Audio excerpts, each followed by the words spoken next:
ప్రభుత్వ మెడికల్ కాలేజీల ప్రైవేటీకరణకు నిరసనగా వైసీపీ పల్నాడు జిల్లా పిడుగురాళ్ల మెడికల్ కాలేజ్ ముట్టడికి పిలుపునిచ్చింది. మాజీ ఎమ్మెల్యే గోపిరెడ్డి శ్రీనివాసరెడ్డి, బొల్లా బ్రహ్మనాయుడు, సత్తెనపల్లి వైసీపీ ఇన్ఛార్జ్ సుధీర్ భార్గవరెడ్డి ఆధ్వర్యంలో వైసీపీ శ్రేణులు భారీ సంఖ్యలో తరలివస్తుండటంతో వారిని పోలీసులు అడ్డుకున్నారు. దీంతో ఇరు వర్గాల మధ్య వాగ్వాదం చోటు చేసుకుంది. పరిస్థితి చెయ్యి దాటిపోవడంతో పోలీసులు వైసీపీ శ్రేణులను అరెస్టు చేశారు.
ఆంధ్ర రాష్ట్రంలో ఇంత దారుణమైన పరిస్థితి బహుశా గతంలో ఎప్పుడు చూడలేదు.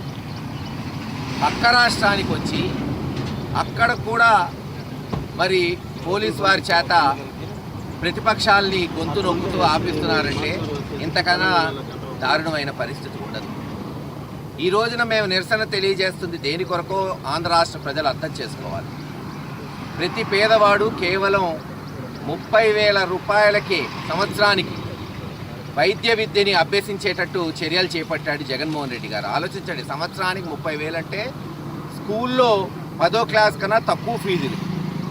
కానీ చంద్రబాబు నాయుడు గారు ఈ రోజున సంపద సృష్టిస్తానని చెప్పే ఎలక్షన్స్ ముందు, ఈరోజు ఎలక్షన్స్ అయి గెలిచిన తర్వాత జగన్మోహన్ రెడ్డి గారు సుమారు 10-15 వేల కోట్ల సంపద సృష్టిస్తున్న మెడికల్ కాలేజెస్ని అప్పనంగా అమ్ముకోబోతున్నాడు.